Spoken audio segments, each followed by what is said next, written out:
Hi everyone, I'm Anshul. I'm from the team at Codeium, C-O-D-I-U-M, and today I'm going to try to switch things up a little. We've been talking a lot about a lot of the technical details and lots of fun training graphs and whatnot. I want to kind of shift it a little bit more to the product view and give a little bit of insight on things that we learned while building an LLM application of our own. So, a little bit of context here. What am I talking about? About 9 months ago, my engineering friends and myself, we're all engineers, we all were trying GitHub Copilot, and we're like, wow, this is pretty awesome, right? This is going to be the future of software engineering, AI helping to accelerate everyone. But looking at our own kind of workflows, we realized that just the autocomplete functionality was kind of a small piece of what we need to do as developers. So we kind of thought, well, this is probably a pretty good place for us to try to build our own GitHub Copilot++, right? And that's kind of what the start of Codeium was. And just to give a bit of idea of where we're at right now, we're kind of building this entire AI toolkit, right? The idea that autocomplete is just one part. We've also done IDE integrated chat, natural language search, a bunch of things that really address different parts of the software development lifecycle. Today, we have over 100,000 developers using our platform, and I think probably more interestingly, we've actually sold the software to enterprises ranging from startups to Fortune 500 companies.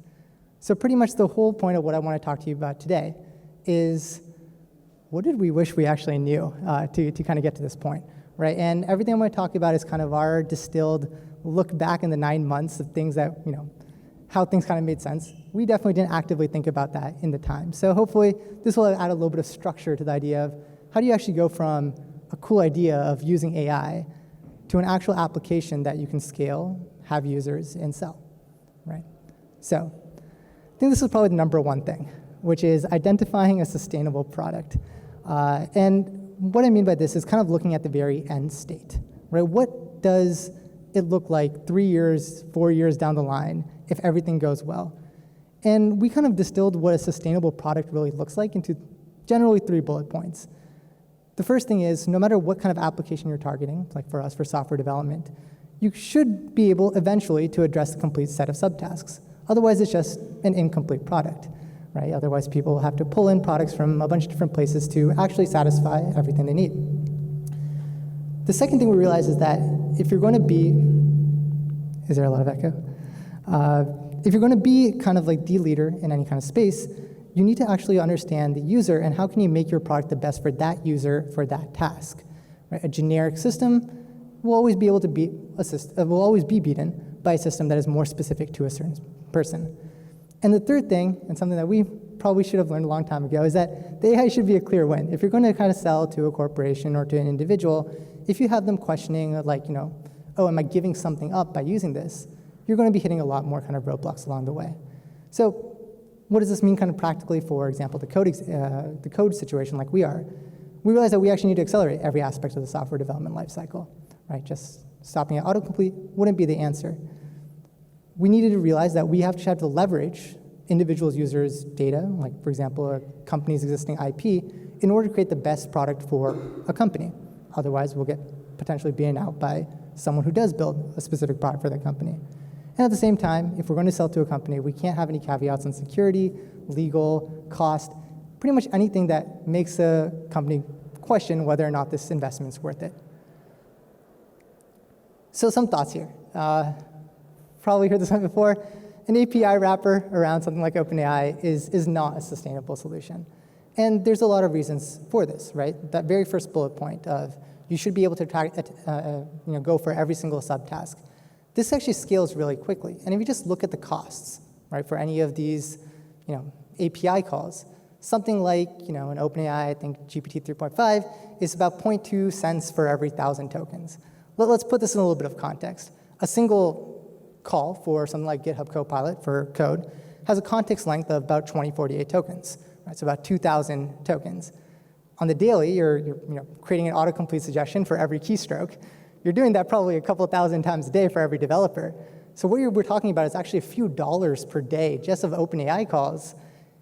And that's not a cost that you will be able to fully pass on to a developer, right? No one's going to pay maybe thousands of dollars a year out of their own pocket, right? Even if the value is there. That's a pretty large thing to swallow. And so you start adding like chat calls and search calls and your own vector database, and you're asking the user to actually front all of these things. really wrapping around this becomes an unsustainable thing from a purely financial point of view. Second thought is understanding kind of what the actual differentiator that you could use that actually could be a real moat. For example, we didn't go into Codeium thinking that we're going to build, the best foundation model. We're not going to drop, tens of millions of dollars to train the next GPT-4. But what we did realize is that any kind of generic model wouldn't have access to, for example, a company's internal code. So now if we could create a solution that could leverage a company's internal code, we could actually make use of a differentiator that any generic product doesn't have access to. And so understanding where actually the differentiators is, I know there's been a lot of talk about what's the moat with LLMs. I would probably say this is answer number one, right? Leveraging data that no generic model will ever see the light of day. So anyone building a wrapper product also won't have access to this, right? And the third thought kind of comes to that very last point of there shouldn't be any caveats. And so if you're able to prioritize the control over your own models, you can do a lot of really interesting things, right? And we'll go kind of more into details in terms of code where that comes into play. So the second kind of general overarching thing that we wish we kind of knew is figuring out all the different ways that you can actually differentiate your LLM application. The first one that I've already alluded to is data, right? Not only is data, the user data not going to see the light of day, this can actually become a real way to actually improve the quality of your product. As I said, a solution like a GitHub Copilot might take about 2,048 tokens of context. Just to put that into kind of like, actual things that we can rationalize, that's about 150 to 200 lines of code. That's really not a lot, right? If you think about your own code base that you're coding in and you're typing, well, all of your internal libraries, your syntax, your semantics, how can that all really fit into like 150, 200 lines of code, even if you knew the exact right best lines of code to put in there? So if you have access to the user data, can we actually use that in actually training the model, right? Fine-tuning the model in order to improve the performance. So this is one way that you can actually differentiate your model for a customer or a user from any kind of other product or generic model out there. The second one is via UX, right? Even if you are just an OpenAI wrapper, this is probably what you're going to focus on most of the time, right? How can we create the user interface in a way that is not just more available to the user or more practical and streamlined, but also makes the AI more powerful for the user, right? How can they actually discover how to best leverage an LLM? Because to be honest, all of us are still trying to figure out what all these LLMs are capable of doing. And so here's one of the examples of our chat feature where you can see it's like a ChatGPT window, but how tightly integrated it is into the IDEs with little code lens suggestions, ways to actually copy in the code back into a diff, back into the IDE, a little bit of confetti for fun. All of these kind of things just to make that user experience a lot better. So this is another place to really focus on. And the third part that we realize is actually there are some things from the model level. And if you do control your model, you can actually do model level changes to improve the quality of the model. For code, there's a very interesting situation, like unlike a ChatGPT where there's context in, you produce context out. For code, both the context before and after the cursor really matters, right? So it's this task called fill in the middle, right? Filling in kind of the tokens in between context. And this is actually a training pre-task, like it's a task during the training process.